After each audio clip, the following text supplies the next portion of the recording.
من الشیطان الرجیم بسم اللہ الرحمن الرحیم الحمد للہ الذی ہدانا لہذا وما كنا لنہتدی لولا ان ہدانا اللہ لقد جاءت رسل ربنا بالحق والصلاة والسلام والتحیۃ والاکرام علی سیدی اسلم ما بالوجود سر اللہ بکل موجود نقطتی دائرات وجودی صاحب لواء الحمدی ومقام المحمودی مولانا وحول الثقلین جد الحسنی والحسینی ابی القاسم محمد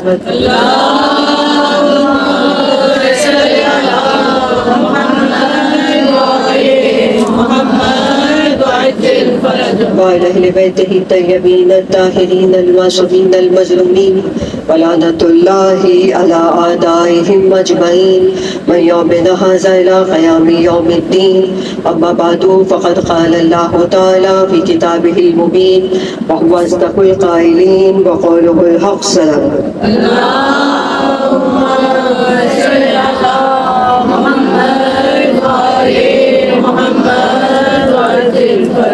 عالم آپ سب کی تمام دینی اور دنیاوی جائز حاجات کو بدلائے، تمام پریشانیوں کو دور فرمائے، گناہوں کو معاف فرمائے، اور آپ سب لوگ جو عبادت کرنے گریے کی ماتم کی وہ سب بارگاہ جناب سیدہ میں پہنچے، اور آگے پیچھے کوئی بھی آتا جاتا رہے آپ نے توجہ ادھر رکھنی ہے، اس طرف آپ نے نہیں دیکھنا، جو بھی آ رہا ہے جو بھی جا رہا ہے، ٹھیک ہے. توجہ جو ہے وہ کہاں ہونی چاہیے؟ مجلس کی طرف ہونی چاہیے، تاکہ خلوص کے ساتھ یہ جو عبادت ہم کر رہے ہیں خلوص کے ساتھ ہو اور وہ پہنچے بارگاہ جناب سیدہ میں. بڑی آس لے کر وہ بھی آتی ہے یہاں پر قرصہ لینے کے لیے. آج پہلی محرم ہے، ہم لوگ گھروں سے ظاہر ہے اسی لیے نکلے کہ ہم قرصہ دے سکیں. جو مین ہمارا جو مقصد ہوتا ہے نا ان مجالس کا وہ قرصہ ہے، اس کو مد نظر رکھا کریں اور دعا کر کے چلا کریں گھر سے کہ بیوی میں قرصہ دینے کے لیے جا رہا ہوں، ٹھیک ہے. مجھے میری توفیق مجھے ایسی ملے، میری آنکھ کو گریا آتا. معصوم امام نے یہی دعا مانگی کہ دیکھو یہ دعا کیا کرو اور صف اعضاء میں دعا کرو کہ میری آنکھ کو گریا، میری آنکھ رونے والی آنکھ ہو. کس میں؟ غم حسین میں اور اپنے گناہوں پہ. کہتے ہیں کہ جو اپنے گناہوں پہ آنکھ روئے گی، جو غم حسین میں روئے گی، وہ قیامت کے دن ٹھنڈی رہے گی. ورنہ قیامت کا دن جو ایسا ہولناک دن ہوگا، ہر آنکھ اس دن رو رہی ہوگی. لیکن یہ ہمارا مطلب ہے، ہمیں اس صف اعضاء کے صدقے میں ایک ایسا پلیٹ فارم مل گیا کہ ہمارے لیے اتنی آسانیاں انہوں نے کر دی. خود انہوں نے ساری مصیبتیں اٹھا لی. اس وقت کربلا میں جناب زینب کو جو لقب ملا ہوا ام المصائب، ٹھیک ہے، یعنی اس قدر مصائب کہتے ہیں مصیبتوں کا گھر جناب زینب کا لقب ہے. تو وہ ساری مصیبتیں تھی خود لے گئے. ہمیں تو صرف کہا گیا کہ آؤ گریا کرو اور ثواب لے کے چلے. ہمیں تو بہت آسانی دے دی. جس طرح سے آج آپ سہولتوں میں بیٹھے ہیں، عاشور کے روز اس طرح وہ لوگ تو نہیں بیٹھے ہوئے تھے اپنا گھر لٹوا. تو کس طرح خود امام فرماتے ہیں کہ تسبیح کے دانوں کی طرح اہل بیت بکھر گئے تھے روز عاشور جس وقت خیمے جلے. کتنا خوفناک منظر ہوگا کہ جب بچے ماؤں کی گودوں سے چھٹ رہے ہوں، ماؤں کے ہاتھوں سے نکل رہے ہوں. تو ہمیں یہاں یہ دعا کرنی ہے کہ معرفت کا گریا ہو. روز بروز پہلی مجلس ہے آج، اب روز چیک کرنا ہے کتنی معرفت بڑھ گئی میری، میں کس لیول پہ پہنچ گئی. پہلے دن میں آئی تھی صف اعضاء پہ میں کیسی تھی، میں آج آئی ہوں میں کیسی ہوں. ہر روز ہمیں چیک کرنا ہے اپنے آپ، تاکہ خدا ہمارا انتخاب کر اور اہل بیت ہمارا انتخاب کر لیں. کیونکہ خدا چنتا ہے، یہاں سے چنے جاتے ہیں لوگ. جیسے سورہ آل عمران کی آیت نمبر 33 جو ہمارا سرنامہ کلام ہے، ان اللہ اصطفیٰ آدم و نوح و آل ابراہیم و آل عمران علی العالمین، کہ اللہ تعالیٰ نے چنا. لیکن نبیوں میں بھی وہ چن رہا ہے. کس کو چنا؟ آدم کو چنا، نوح کو چنا، آل ابراہیم کو چنا اور آل عمران کو چنا. آل کہتے ہیں ان کی فیملی کے ساتھ، ٹھیک ہے، بچوں کو بتا رہی ہوں جس طرح کہا کہ آل ابراہیم مطلب ود فیملی، ٹھیک ہے، سمجھ میں آ رہی ہے نا؟ آل عمران ان کی فیملی کے ساتھ، آل ان کی فیملی کو کہتے ہیں. نوح اور آدم کی فیملی کو نہیں چنا گیا، وہ آگے بات کریں گے کہ کیوں نہیں چنا. ٹھیک ہے، اللہ تعالیٰ نے حضرت نوح کو چنا اور آدم کو چنا، لیکن ان کی فیملی کو نہیں چنا. دیکھیں اللہ تعالیٰ کا جو چناؤ ہے وہ ہمارے جیسا تو نہیں ہے. ٹھیک ہے، وہ خدا ہے، خدا جس کے اندر صلاحیت دیکھتا ہے جیسی، کیونکہ خدا کے جو ہوتے ہیں وہ بڑے بڑے ہوتے ہیں، جو خدا عہدے دیتا ہے وہ بہت بڑے بڑے ہوتے ہیں، اس وجہ سے اس کا جو چناؤ ہوتا ہے وہ بہت سخت ہوتا ہے. اور ہم اس لحاظ سے خوش نصیب ہیں کہ ہم بھی چنے ہوئے لوگ ہیں کہ ہم یہاں اس صف اعلیٰ تک آ گئے ہیں یا نہیں ہے بتائیے. تو اپنی خوش نصیبی پہ بلند آواز سے درود پڑھیے ایک مرتبہ. اللہم صلی علی محمد محمد. حضرت آدم کو جو چنا تو دو فضیلتیں تھیں ان کی ایسی جس کی وجہ سے چنا گیا. ایک تو علم تھا، کہ جو علم ان کے پاس تھا. آج جیسے لوگ ہم سے سوال کرتے ہیں، اب آپ لوگوں سے سوالات ہوں گے شروع.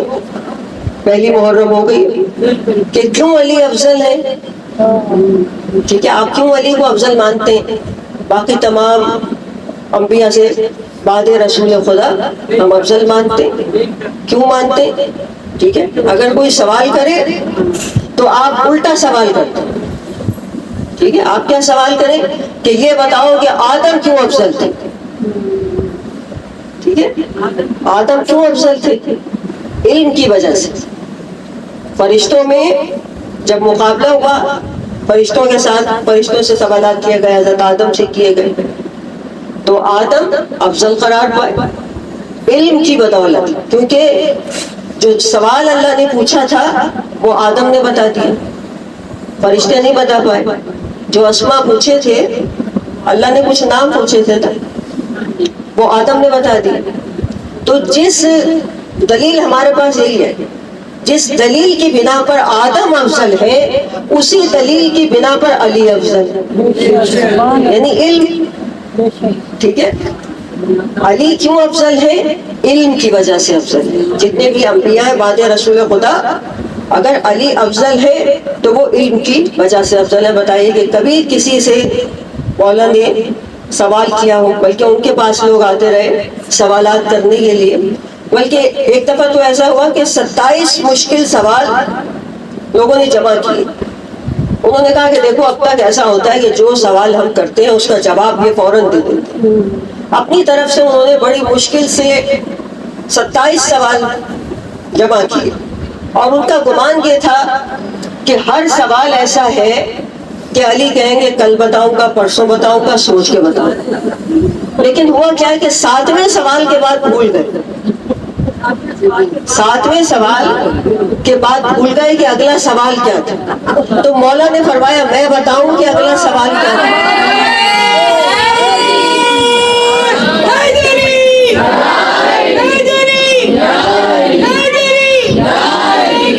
شام میں بلند سے بلند صلوات.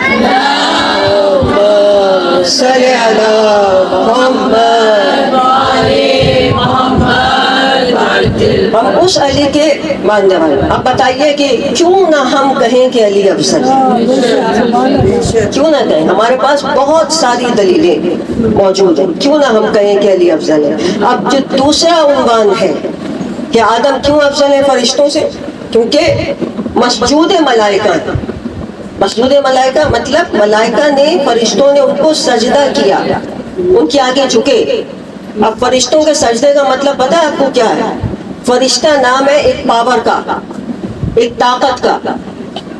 ٹھیک ہے، کوئی فرشتہ ہے بارش برسانے والا، طاقت ہے نا اس کے پاس.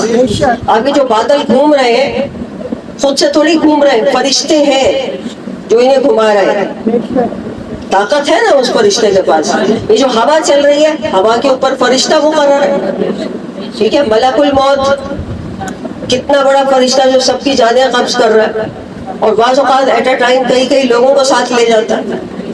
ٹھیک ہے، تو آدم کو جو سجدہ کروایا گیا فرشتوں سے، اس کا مطلب یہ تھا کہ تمام اختیارات اب آدم کے پاس.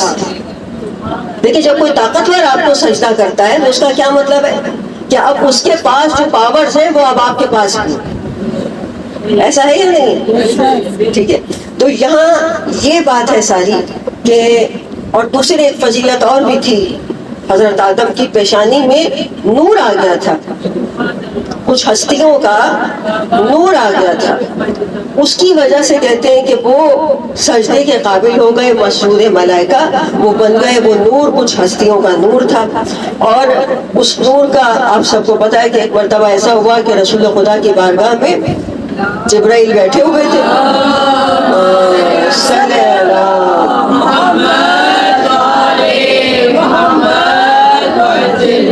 تو آپ نے جبرائیل سے پوچھا کہ تیری عمر کتنی ہے؟ اس نے کہا یا رسول خدا مجھے نہیں پتا. کہا کوئی تو اندازہ ہوگا.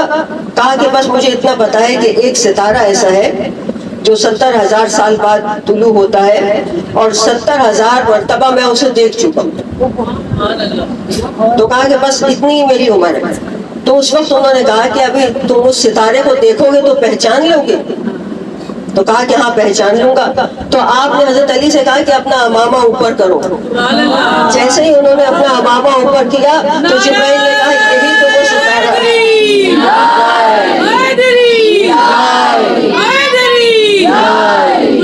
محمد بول محمد بلندر سلامات. اللہم صلی علی محمد محمد. جیسے ہی امامہ اوپر گیا جبرائیل نے کہا یہی تو وہ ستارہ ہے. اب آپ سمجھ رہے ہیں ہمارا جو عنوان ہے وہ فضائل علی ہے. تو مجالس ہم اپنی انشاءاللہ لے کے چلیں گے. اور ٹائم آپ نے بالکل نہیں ضائع کرنا میرا. کس لحاظ سے صبح بھی 6 منٹ مجھے زیادہ ٹائم وہاں لگانا پڑا کیونکہ مجھے لوگوں کو دھکا دینا پڑتا ہے. ٹھیک ہے. آپ کو مجھے دھکا دینا ہے. ٹھیک ہے. مجھے دھکا نہ دینا پڑے کہ درود پڑھ لو درود پڑھ لو جاگ جاؤ سبحان اللہ کہہ دو. یہ دھکا ہی ہے نا. 6 منٹ 8 منٹ لگ جاتے ہیں. میری انرجی بھی ختم ہوتی ہے. ٹھیک ہے. اور ہر مجلس میں یہی ہوتا ہے. ہر مجلس میں ایسا ہونا نہیں چاہیے. ہر بندہ دیکھیں میں اپنی ذمہ داری ممبر میں بیٹھ کے اگر میں ایسے ہی پڑھ کے چلی جاؤں کیا ہوگا؟ کچھ بھی نہیں ہوگا. میں تو چلی جاؤں گی پڑھ کے. آپ چاہے درود پڑھیں نہ پڑھیں میں نکل جاؤں گی پڑھ کے. لیکن میں اپنی ذمہ داری سمجھتی ہوں. اسی طرح آپ اپنی ذمہ داری سمجھا کریں. ٹھیک ہے. جہاں درود پڑھنا ہے ہمیں اپنے پورے وجود کے ساتھ درود پڑھنا ہے. صبح بھی میں نے فضائل بھی بتائے درود کے کہ طاقت یہ دیتا ہے. آپ جو چاہ رہے ہیں کہ ہمارے جو مردہ بدن ہے ان کے اندر طاقت آ جائے. ٹھیک ہے. ہمارے جسم کی تکلیفیں ٹھیک ہو جائیں ہماری روحانی تکلیفیں ٹھیک ہو جائیں ہماری پریشانیاں دور ہو جائیں تو پھر آپ کو درود پڑھنا پڑے گا. اللہم صلی علی محمد. تو پوچھا اللہ تعالیٰ نے ابلیس سے پوچھا اس وقت کیونکہ سب نے سجدہ کیا سوائے ابلیس کے. ٹھیک ہے. توجہ ہے نا. تو پوچھا کہ کیا تو متکبر ہو گیا یا عالین میں سے ہو گیا؟ پتا چلا کہ جو متکبر ہے جو غرور کرتا ہے وہی سجدے سے بھاگتا ہے. اب نماز پڑھنا شروع کر دینا وہ نہیں پڑھتا. ٹھیک ہے. متکبر جو ہے وہ کہتے ہیں کہ وہ خود دھوکے میں ہوتا ہے اپنے آپ کو دھوکہ دے رہا ہوتا ہے. شیطان کیا کر رہا تھا؟ اپنے آپ کو دھوکہ دے رہا تھا. شیطان اپنے آپ کو ہی دھوکہ دے رہا تھا. جیسے بعض اوقات لوگ بڑی گاڑی سے اترتے ہیں کہ وہ سمجھتے ہیں کہ شاید ہم کچھ ہیں. یعنی ایسا انسان دھوکے میں ہوتا ہے. بڑے گھر سے نکل رہا ہے 4,000 کا سوٹ پہنا اترانے لگے. اس کو کہتے ہیں کہ متکبر کے دھوکے میں یہ شخص. ایسا ہی ہے نا. اسی لیے تو کہا گیا ہے کہ کچھ لوگ جب کلف لگاتے ہیں کپڑوں میں تو وہ گردن میں بھی آ جاتا ہے. ٹھیک ہے. تو خدا کیا کہتا ہے کہ کپڑوں میں آپ کلف لگا لیں لیکن گردن میں کلف نہ لگائیں. لیکن آپ کو پتا ہے یہ جو ہم جس جگہ پہ بیٹھے یہ جو صف آزاد یہاں پتہ ہی نہیں چلتا کون بڑی گاڑی سے اتر کے آ رہا ہے. یہاں یہ امام حسین کا ایسا معجزہ ہے کہ جو بڑی گاڑی سے اتر کے آیا ہے، جس نے سوٹ بھی 4000 کا پہنا ہے، جس نے 1500 کا پہنا ہے، ان سب نے آ کے ایک ہی جگہ پہ بیٹھا.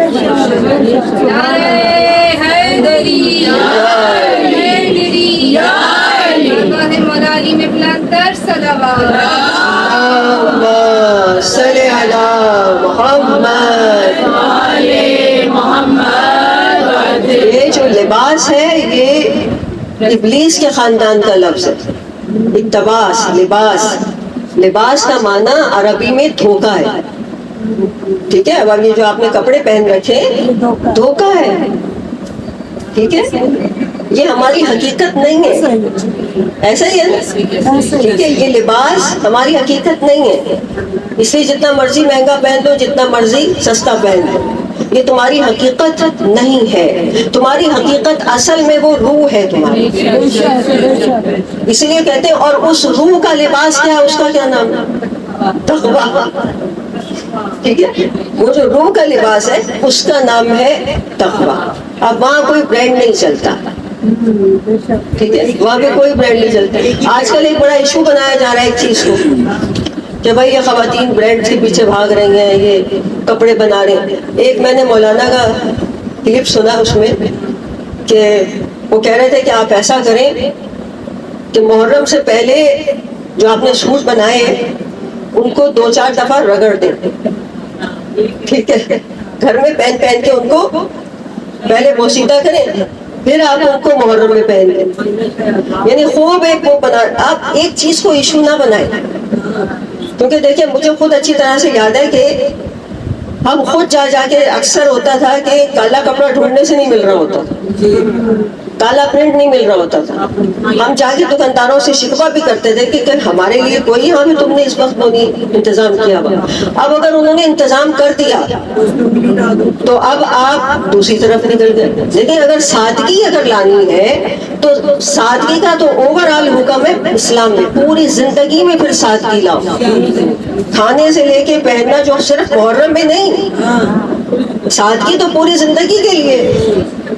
ٹھیک ہے، پھر کسی لڑکی نے اس میں کامنٹ کیا کہ مولانا میں تو جاب کرتی ہوں، میں ایسے کپڑے پہن کے نہیں جا سکتی جو گھسے بٹے کپڑوں.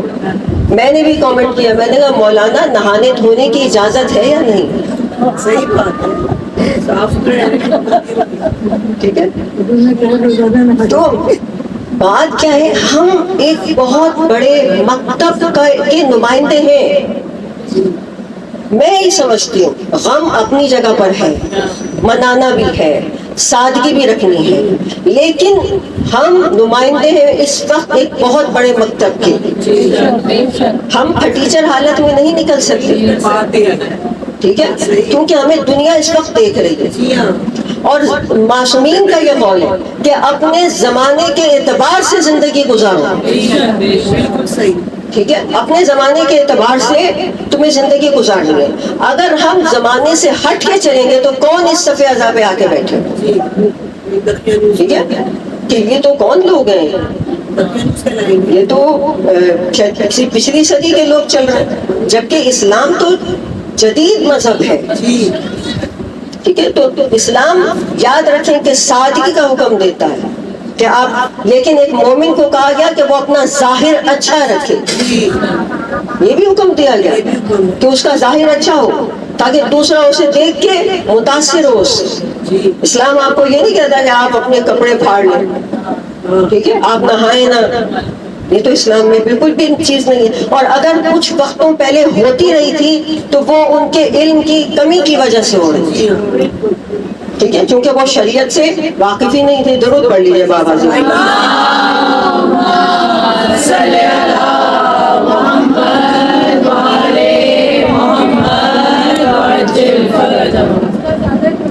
تھوڑا سا آپ لوگ آگے ہو جائیں. صفائی نفس ایمان ہے، یہ بھی ذہن میں رکھیے. بالکل.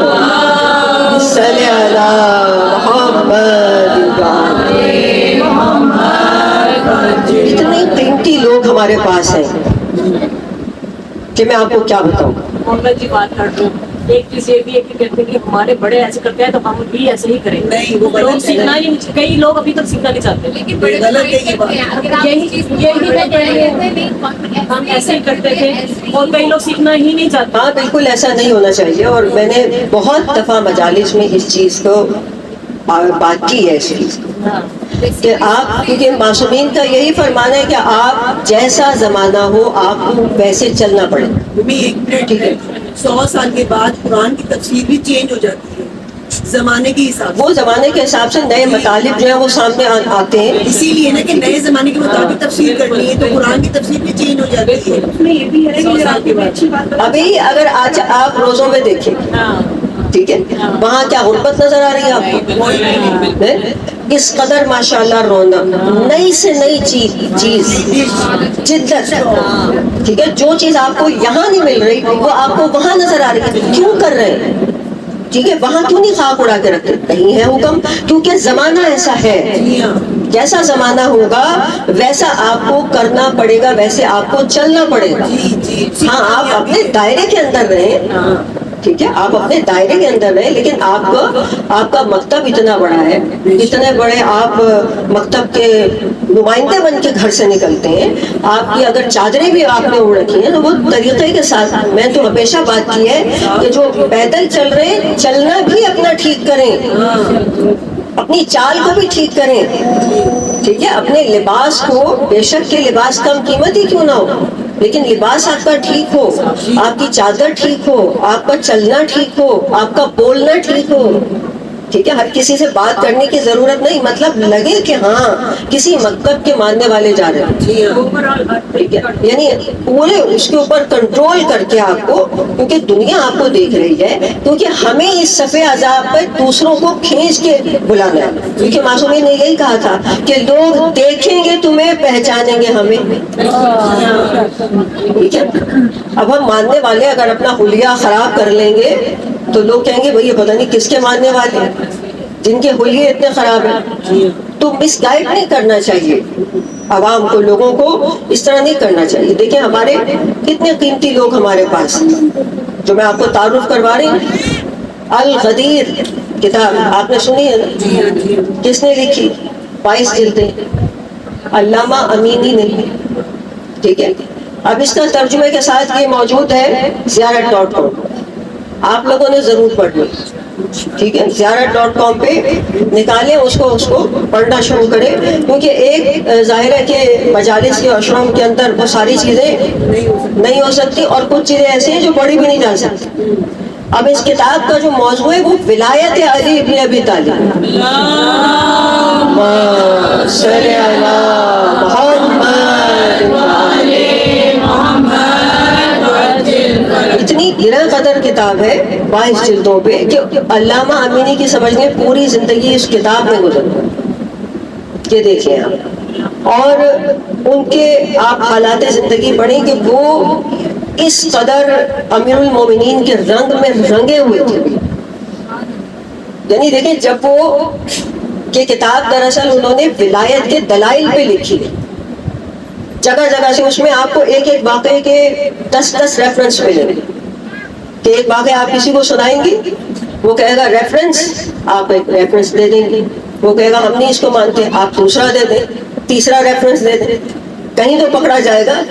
ٹھیک ہے، یعنی ایسی کتاب ہے کہ اس میں واقعات جو ہے وہ پورے 10 حوالوں کے ساتھ موجود ہیں. اور علامہ امینی اس قدر اپنے آپ کو مولا سے قریب کیا کہ جس طرح کہتے ہیں نا کہ خدائی رنگ میں رنگ جاؤ، وہ مولا کے رنگ میں رنگے ہوئے. اب دیکھیں جب انہوں نے کتاب لکھ لی تو انہوں نے ایک اس کی جلد ہدیہ کی مصر کے جو بڑے اسکالر تھے ڈاکٹر عبد الغنی، ان کو تحفے کے طور پہ بھیجی. وہ دوسرے مکتب کے تھے، اب ان کو تحفے کے طور پر وہ کتاب دی. ان کا جواب آیا، انہوں نے علامہ کی تعریف کی، اور علامہ کی تعریف میں انہوں نے ایک شعر کہتے ہیں. تو علامہ امینی نے ان کو کہا کہ اچھا ہوتا ہے کہ اگر آپ کوئی شعر، کیونکہ وہ شاعر تھے، آپ کوئی شعر غدیر کے بارے میں کہتے تو آپ کا شمار غدیری شعراء میں ہو جاتا. آپ میرے بارے میں نہ کہتے. اب جب ان کا خط چلا گیا 2 مہینے تک ان کا کوئی جواب نہیں آیا.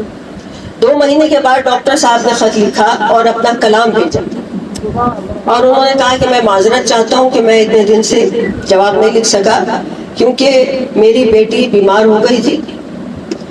ڈاکٹرز نے اس کو لاعلاج قرار دے دیا. اس وقت وہ ہسپتال میں موت اور زندگی کی کشمکش میں پڑی ہوئی ہے. میں ہسپتال ہی میں بیٹھ کے یہ قصیدہ لکھ رہا ہوں اور ٹوٹے ہوئے دل سے لکھ رہا ہوں. ٹھیک ہے. اب جب انہوں نے وہ قصیدہ جیسے ان کو خط ملا علامہ امینی کو تو انہوں نے وہ فوراً چلے گئے مولا علی کے حرم اور وہاں جا کے وہ قصیدہ پڑھا اور مولا سے اس بچی کی صحت کے لیے زندگی کے لیے توسل کیا اور ڈاکٹر صاحب کو خط لکھا کہ میں نے مولا سے اس کی زندگی مانگ لی ہے لیکن یہ نہیں کہہ رہے کہ میں نے دعا کی ہے. کہا نہیں اب تمہاری بیٹی صحت مند ہے. یہ نہیں کہہ رہے کہ جیسے ہم تو کہیں گے نا کہ ہاں جی ہم نے دعا کر دی آپ کی. انہوں نے کہا میں نے دعا مانگ لی اس کو زندگی مل گئی اور اب وہ صحت مند ہے. اب وہ ڈاکٹر صاحب کہتے ہیں کہ جب ان کو جمعرات کا دن تھا جس دن علامہ امینی نے وہ قصیدہ جا کے مولا کے حرم میں پڑھا تھا اور جب ان کو خط ملا تو انہوں نے کہا جمعرات ہی کے دن اس لڑکی کو تیز بخار چڑھا اور اگلے دن وہ ٹھیک ہو گئی اور اس نے کھانے پینے کو مانگ لیا. یعنی آپ یہ دیکھیں کہ جب ایک آدمی جب ایک انسان اپنے آپ کو اپنے وجود کو مولا کے حوالے کرتا ہے. ٹھیک ہے. یہ اس طرح کی باتوں کے لیے اپنے آپ کو حوالے کرنا پڑتا ہے. ہم سپرد نہیں کرتے وجود ان کی. سارا ہمارا جو کام ہے وہ زبانی چل رہا ہے. صرف ایسی بات ہے. یہ جو مکتب ہے ہمارا نجات اسی مکتب میں ہے. اس کی وجہ کیا ہے؟ کیونکہ توحید ہماری مضبوط ہے. کیونکہ ہم جس رستے سے توحید لے رہے ہیں ٹھیک ہے وہ رستہ ولایت ہے. وہ ولایت جو ہے جس سے ہم توحید لے رہے ہیں. اب آپ دیکھیں کہ کیوں ساری دنیا کا جو دشمن ہے وہ صرف ہم سے ہی خوف زدہ ہوتا ہے اور کسی سے کیوں نہیں خوف زدہ ہو جاتا؟ کیونکہ یہی مکتب ہے جو کھڑا ہوتا ہے دشمن کے خلاف اور اپنی جانیں بھی دیتا ہے. کیونکہ اس کی وجہ یہ ہے کہ شہادت میراث ہے ہماری. ٹھیک ہے. شہادت ہماری میراث ہے. یہاں پہ خون دینا کوئی بات نہیں سمجھی جاتا. جان دینا مولا کی راہ میں ٹھیک ہے اس کو فخر سمجھا جاتا ہے. کوئی بھی کسی کو بھی کوئی وہ کہتے وہ اپنی جان پیش کر دے گا. ایسی بات ہے یا نہیں؟ ٹھیک ہے. تو یہ یاد رکھیں کہ یہ جو مجلس ہے یہ ہمیں کئی طرح کا رزق دیتی اور اسی سے کائنات چل رہی ہے. یہ جو گریا ہے نا یہ بھی رزق ہے. یہ گریا رزق ہے. ٹھیک ہے. جو زیارت آپ کرتے ہیں جو مجلس کے جتنے پارٹس ہیں وہ سب رزق ہے اور آپ اس سے توسل کر کے اپنی زندگیوں میں برکت لا سکتے ہیں. اپنی زندگیوں کو آگے چلا سکتے ہیں. درود پڑھ لیجیے ایک بار. اللہم صلی علی محمد و آل محمد وعجل فرجہم. آج دیکھیں ہمیں تو دعوت مل گئی. ہمیں امام نے بلا لیا. یہ ہماری خوش نصیبی. ٹھیک ہے. اب اتنی تو ظرفیت تھی کہ امام نے بلایا آپ آ گئے. اب یہاں سے جو اگلا قدم ہے وہ دعا کریں گے وہ اٹھ جائے اور اگلا قدم لشکر میں ہونا چاہیے. لشکر امام زمانہ میں ہونا چاہیے. یا امام المنتظر زمانہ کے ظہور کو اپنی آنکھوں سے دیکھنے کے لیے کسی اور کی نہیں اپنی آنکھوں سے دیکھنے کے لیے بلند تر صلوات. اللہم صلی علی محمد و آل محمد وعجل. یہ دعا کریں کہ یہاں سے جو اگلا قدم اٹھے یعنی اتنی پرواز یہاں سے روح کو ملے کہ جب یہ روح جسم سے نکلے تو سیدھی سید الشہداء کے قدموں میں جائے. ٹھیک ہے. آمین کہہ دیں آپ لوگ سب. ٹھیک ہے، کہ کہاں سے جب روح پرواز کرے تو سیدھی سید الشہداء کے قدموں میں جائے. دیکھا نہیں آپ نے کہ جیسے ہی آپ نے سنا کہ محرم کا چاند نکلا ہے آپ سب لوگ مجلس میں آ گئے. یہ چاند جو کل نکلا، یہ چاند کبھی جناب زینب نے شام میں دیکھا ہوگا، مدینے میں جناب فاطمہ نے دیکھا ہوگا. اور میں ایک جملہ سوچ رہی تھی کہ یہ چاند سفر میں جب امام حسین نے دیکھا ہوگا محرم کا چاند، کیونکہ 2 محرم کو کربلا پہنچے، تو یقیناً کہا ہوگا انا للہ و انا الیہ راجعون. یقیناً کہا ہوگا. یہ چاند جو نکلا ہے نا عزاداروں کل، یہ پیاسوں کا چاند ہے، یہ شہیدوں کا چاند ہے. آج جب یہ چاند نکلا تو آج علی اکبر موجود ہیں ام لیلہ کے سامنے، آج زینب کے سامنے حسین موجود ہے، آج بہرے پہ عباس موجود ہے. لیکن عزاداروں یہی چاند جب 10 محرم کو نکلے گا تو اب یہ پیاسوں کا چاند نہیں ہوگا، یہ مسافروں کا چاند نہیں ہوگا، یہ شہیدوں کا چاند بھی نہیں ہوگا. یہ چاند ہوگا یتیموں کا چاند، یہ بیواؤں کو چاند ہوگا. اس دن ام لیلہ کے پاس علی اکبر موجود نہیں ہوگا. 10 محرم کو جب یہ چاند نکلے گا اس دن زینب کے پاس حسین موجود نہیں ہوگا، اس دن سکینہ یتیم ہو چکی ہوگی. عزاداروں کربلا کے بعد بھی یہ چاند نکلا. کبھی شام کے زندانوں میں دیکھا گیا، کبھی کوفے کے بازاروں میں دیکھا گیا، کبھی مدینے میں دیکھا گیا. پتہ ہے جب بھی ام رباب اس چاند کو دیکھتی تھی تو بیٹھے بیٹھے کھڑی ہو جاتی اور کھڑے ہو کر کہتی تھی کہ اے چاند تو پھر بھی نکل آیا، اگر میرا چاند کربلا کی خاک میں رہ جائے. خداوند عالم آپ کی آوازوں پر رحمت نازل کرے. آوازیں بلند ہونی چاہیے. جو گریہ نہ کر سکے سینے پہ ہاتھ رکھے، ہائے حسین کو. جیسے ہی اونٹ اٹھے دل سے، آنکھ میں آنسو آئے، فوراً کہے ہائے حسین. قبر کی روشنی ہے ہائے حسین.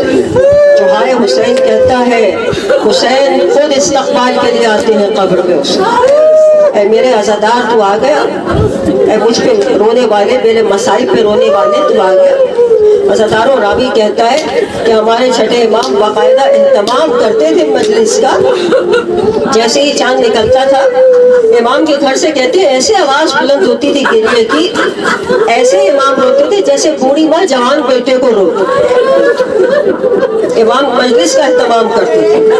ایک روز امام نے مجلس کا اہتمام کیا. ذاکر سے کہا مصائب پڑھو. ذاکر نے مصائب پڑھی لیکن مجمع میں گریہ نہیں پیدا ہوا. امام نے کہا اور مصائب پڑھو. ابھی اور شدت نہیں ہوئی مجمع میں گریہ کی. امام نے کہا اور مصائب پڑھو. بعد میں کوئی آیا امام کے پاس، امام نے شکوہ کیا. یعنی کیا مطلب کہ آج اگر ہم نے گریہ نہیں کیا تو زمانے کا امام شکوہ کر سکتا ہے کہ تم میرے جد پر گریہ نہیں کر رہے، تم نے میرے جد پر گریہ نہیں کیا. امام نے شکوہ کیا اس شخص سے کہ تو نے میرے جد پہ گریہ نہیں کیا. اس نے بھیگا ہوا رومال دکھایا، کہا مولا دیکھیے میں نے گریہ کیا. امام نے فرمایا ایسے مت. کہا مولا کیسے رو؟ کہا جو حق ہے رونے کا اس طرح کے سو. کہا مولا کیسا حق ہے؟ کہا چیخ کے رو، بین کر کے رو، ایسے رو جیسے بوڑھی ماں جوان کی میت پہ روتی ہے، ہائے میرا لال، ہائے میرا لال. یعنی کیا فرما رہے امام کہ بین کر کر کے رو، بین کر کے. اب دیکھیے آج تو ہمارے ہاتھ بھی کھلے ہوئے ہیں، رونے پہ کوئی تماشے تو نہیں مار رہا، رونے پہ پابندی تو نہیں. اللہ اللہ رونے کے لیے امام باڑے سجائے گئے ہیں. کیا کیا اہتمام، آپ کے لیے ٹھنڈے پانی کا انتظام کیا گیا، آپ کے لیے ٹھنڈی جگہوں کا انتظام کیا گیا، آپ کے لیے سہولتوں کا انتظام کیا گیا. لیکن 10 محرم کو 61 ہجری میں جب سکینہ آئی تھی ڈھونڈتی ہوئی بابا کے لاشے کو، جب زینب آئی تھی بھائی کے لاشے پہ، تو کیا نظر آیا تھا؟ کیا بھائی کا لاشا نظر آیا تھا؟ سکینہ کو کیا بابا نظر آ گیا تھا؟ نہیں، تیر تلوار پتھر نظر آئے تھے. انہوں نے ان کو خود